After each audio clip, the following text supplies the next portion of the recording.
Jane Osterhout. She's the president of the Business and Professional Women's Club in Schenectady. And of course, they have been around a long time. And we've just found out that they've been around 85 years and they're having an 85th anniversary dinner coming up. And Jane is going to tell us a little bit about the organization and who their keynote speaker is and why you're having such a special event. Well, first of all, like you said, it's our 85th anniversary, which you are emceeing our event. Thank you, and I appreciate that. And we're very glad to have you. Anne was our Woman of the Year last year, so we thought it would be appropriate to have you MC for us. Yeah. Our organization was founded in 1927. A group of women, businesswomen, got together and met at the Hotel Van Curler and formed the now Schenectady Business and Professional Women. And that's something in 1927 that Right. there were, quote, business women, because it wasn't, did we have the right to vote then? I don't even know if we did. I honestly, I'm not sure if they were called business women. I know it was a group of women that met that one evening and formed this organization. Wonderful, I'm so glad they did. So, and we've been carrying on their hard-fought battles ever since. And you really are proponents and spokespeople for women's rights and equal pay and a number of other issues that are out there. And it seems as though a lot of those things are being attacked more and more. Especially, excuse me, equal pay. That's very dear to my heart. I one time walked to Albany from Schenectady. It was like 16 miles. And we walked to the Capitol, and when we got there, they were in session, so we weren't able to plead our case to them. But they knew we were there because someone heard about it. So, and I hope they got some photographs, yeah. The bill still hasn't passed.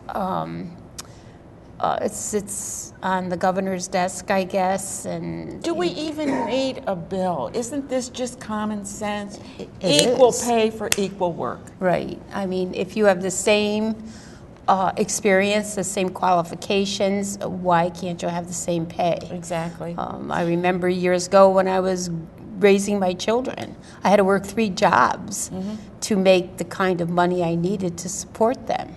And I don't know if I ever told you, but my mother was working at the General Electric for just a very short time. As soon as she got married, they fired her because they had to give the job to a breadwinner. Now, I mean... And what was she? What was she? Yeah. I mean, and not only that, but you don't know the circumstances why people are working. They may be raising or caring for an elderly person or a disabled child. You don't know what... So why, I mean, pay should be pay. Right. Yeah. And here I was raising 5 children on my own.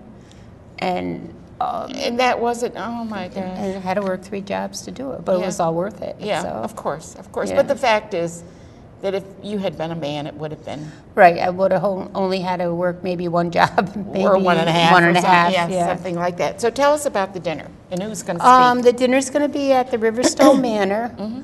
And that's over on Friday evening. It starts at 5:30.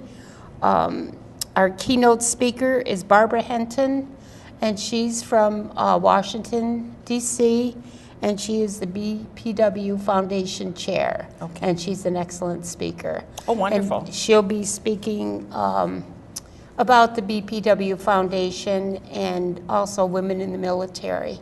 I saw that the benefit is going to be for the wounded warriors. Right. Of the Our women net proceeds will go to the Guardian House in Boston Spa. Bud Mazurek, who is the executive director, will be speaking on their behalf.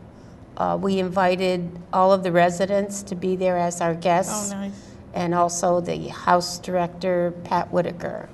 So it's going to be a fun evening. We have raffles and all kinds of things. And we need to raise a little extra money for those things. Right. I mean, it's heartwarming stories that come out of this organization. And they come home, some of them come home from the war, and have nowhere to go Right, and right. live in the streets, and that Well, we shouldn't do know be a in lot this of the country. homeless are, you know, the veterans, which, you know, just seems such a tragedy.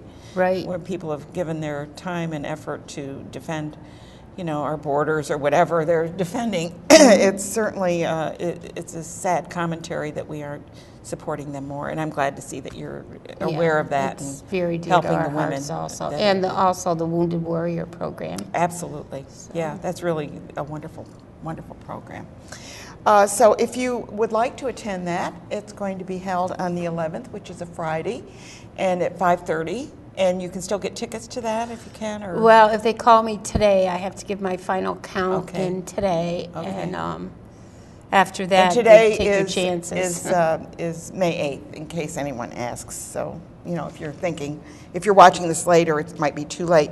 But if there's a business and professional women's group in your neck of the woods, check it out, because these are all fine women that are doing such really great things for our community and for the women in our community. Jane, I want to thank you so much for being Thank here you today. for having yeah, us and I'll here. see you on Friday. Okay, It'll thank be you. fun. Thank you.